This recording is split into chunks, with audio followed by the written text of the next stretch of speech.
Most great empires have foundation myths. For the Romans, it was the story of Romulus and Remus, while the Chinese, on the other hand, tell of the legendary Yu the Great. In the case of the Ottomans, the road to empire is said to have begun with a dream dreamt by their first ruler, Osman. In it, he saw a great tree whose roots spread over 3 continents and whose branches covered the sky. From it flowed 4 rivers, the Tigris, Euphrates, Nile, and Danube, and the tree's shadow fell on 4 mountain ranges, the Caucasus, Taurus, Atlas, and Balkan ranges. All of this, the dream predicted, would be ruled by his descendants.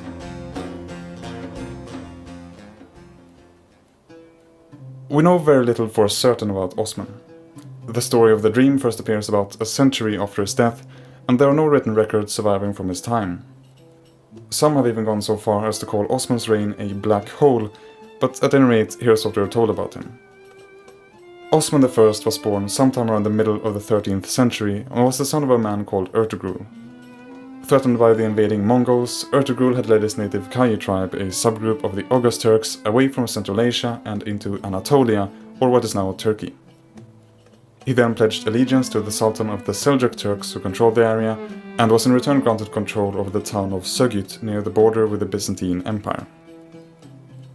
Upon his father's death in around 1280, Osman inherited his position as chief, or bey, and began launching raids into nearby territory.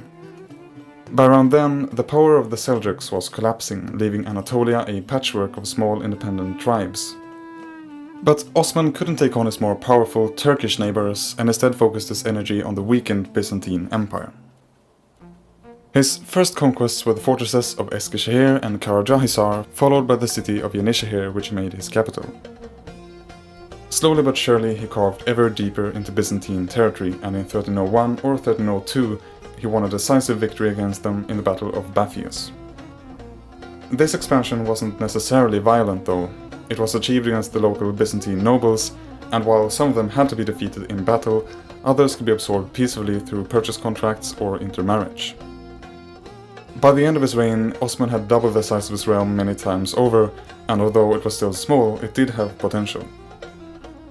His last undertaking as ruler had been to besiege the city of Bursa. Due to a lack of experience and equipment, the city only fell after a period of about 6 years, shortly following Osman's death, but it would serve as a vital staging ground for attacks against the Byzantines, allowing for the future expansion of the Ottoman state. Osman is said to have married twice and had many sons and 1 daughter.